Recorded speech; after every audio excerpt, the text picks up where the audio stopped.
I imagine some of you, or even most of you, are familiar with at least some of those myths and facts that we read.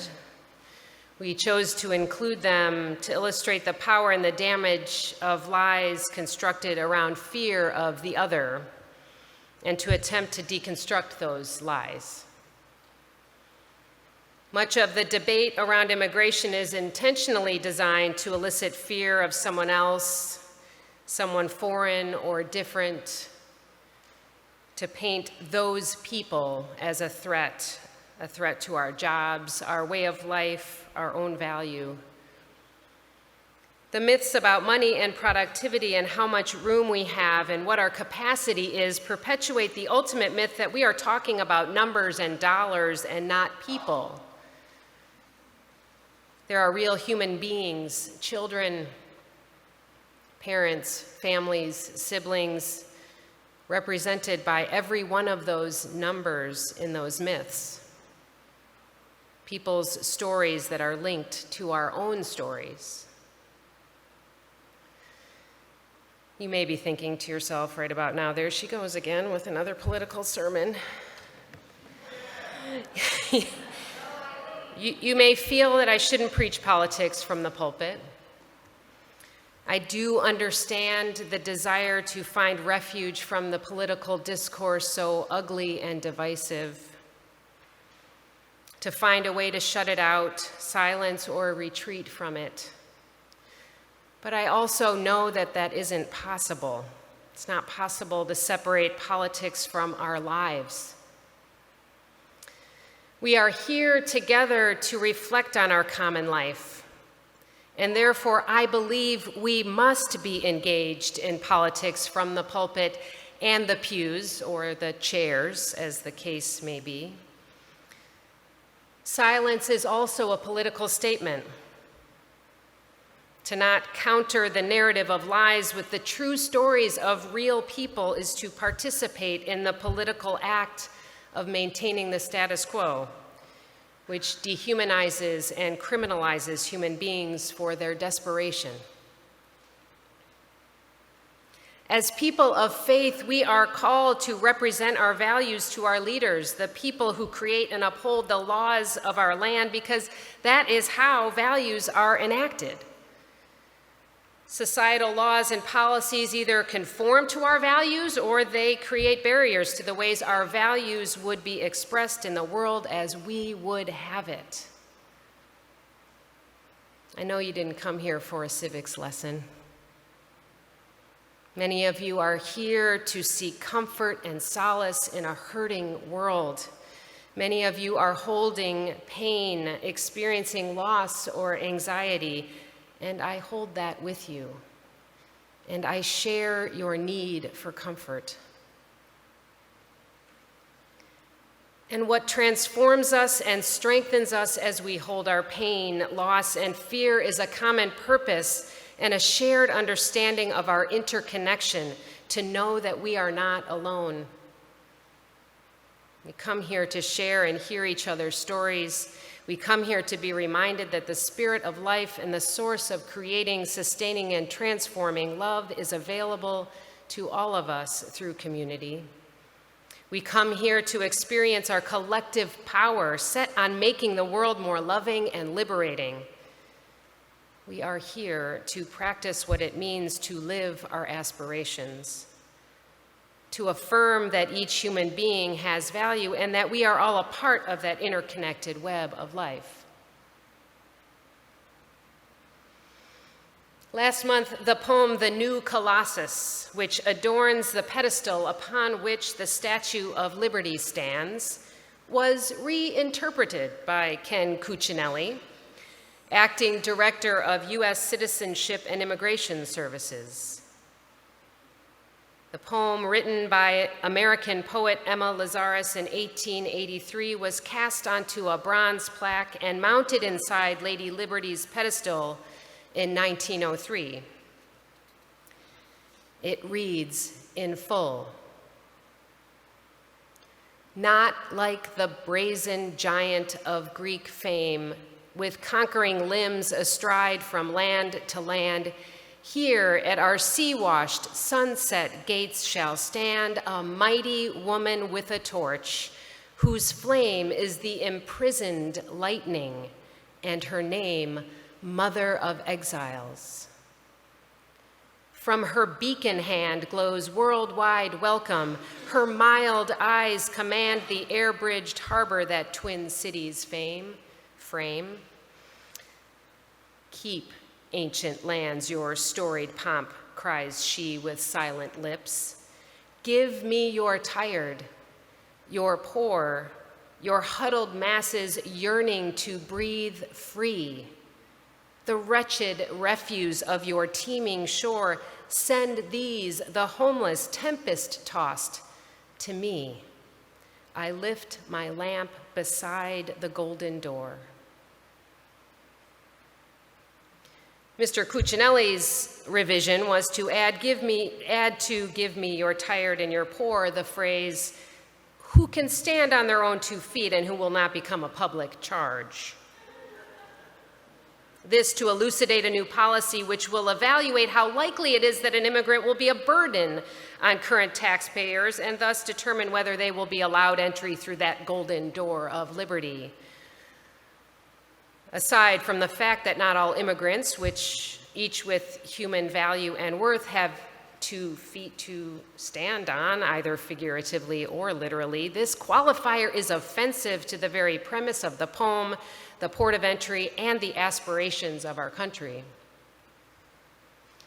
Give me your tired, your poor, your huddled masses yearning to breathe free.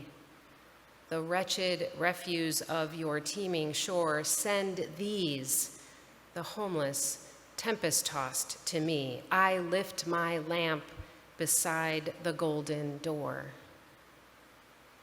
There are no qualifiers, no tests of worthiness or proof needed of how well you will assimilate to, add to GDP or net worth, or how much you will cost. I imagine my ancestors from Ireland and Italy who came through that port of entry on their way to Chicago, some before the statue or those words were in place. I imagine them poor and huddled and yearning to breathe free, traveling by ship, alone, as young children, or with their mothers. I imagine all of them came looking for a way to live a more prosperous life. This poem that is affixed to the base of this monument of liberty is not a piece of public policy. It hasn't even been there that long. It is a sentiment woven deep into the fabric of our cultural understanding of who we are, or at least who we hope to be.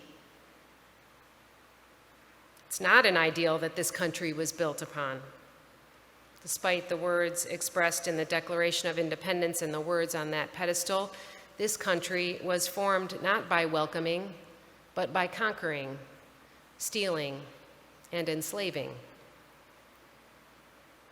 Despite the repeated theme of hospitality found in every major religion, the wide embrace attributed to the non-sentient Statue of Liberty has largely been lip service. And we keep trying.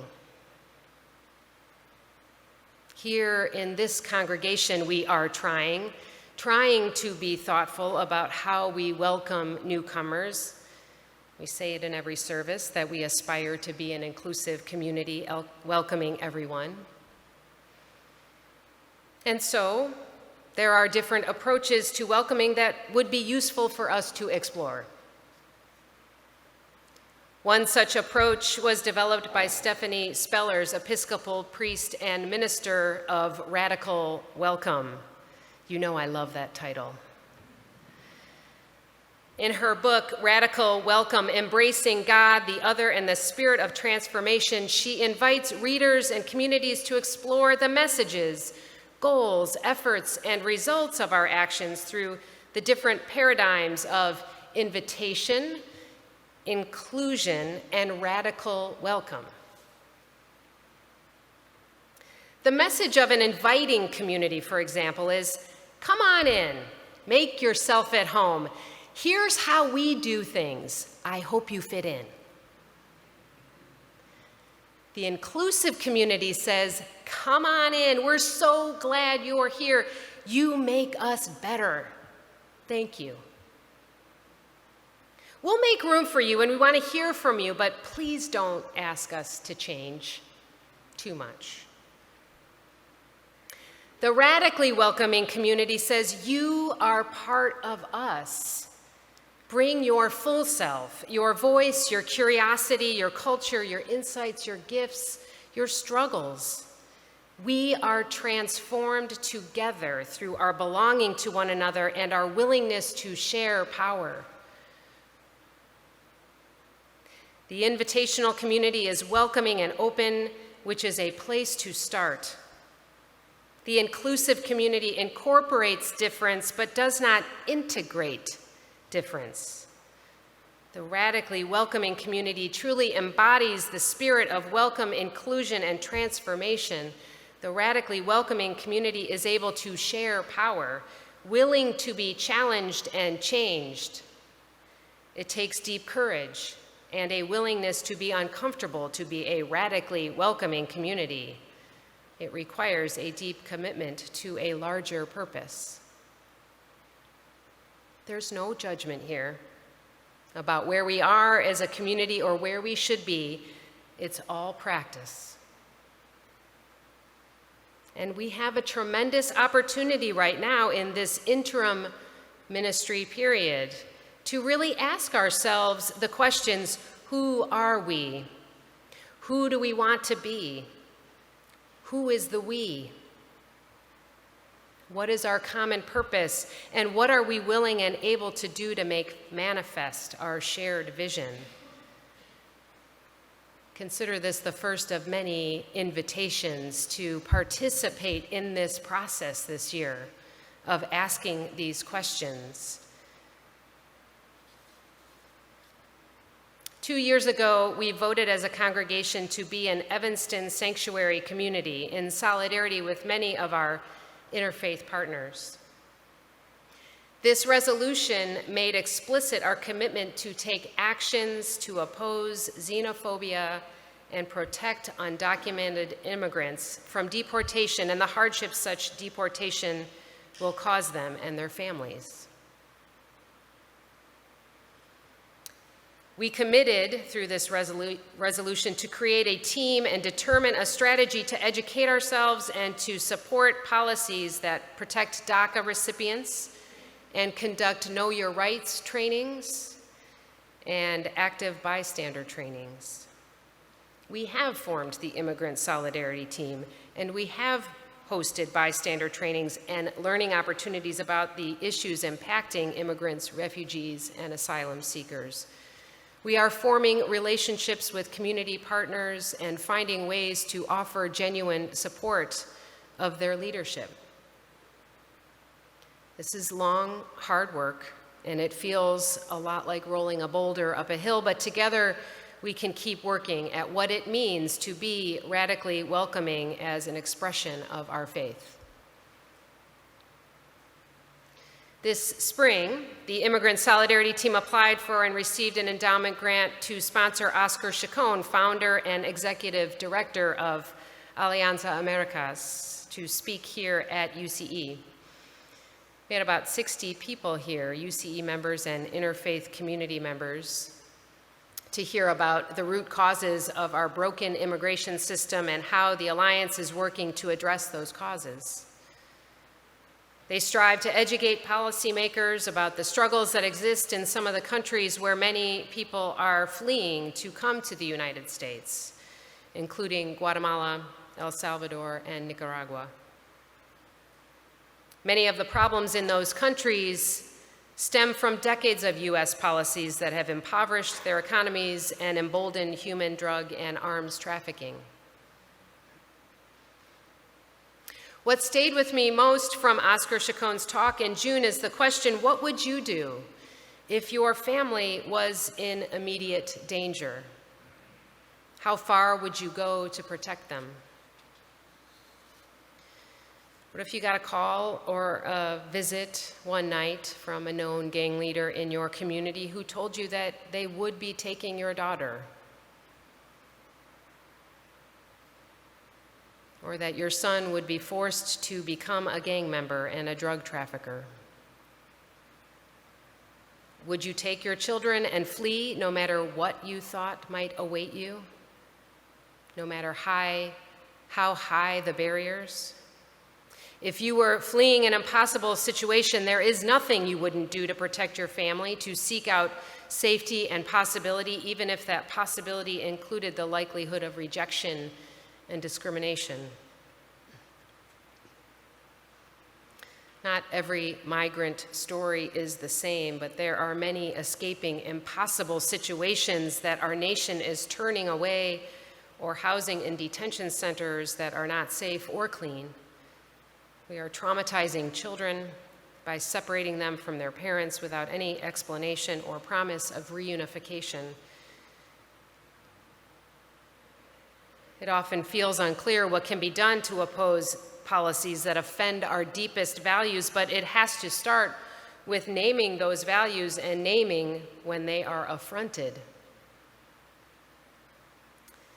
So I invite you to be with me as we call on our courage to name injustice, to see the faces of the poor, the homeless, the exile, the masses yearning to breathe free.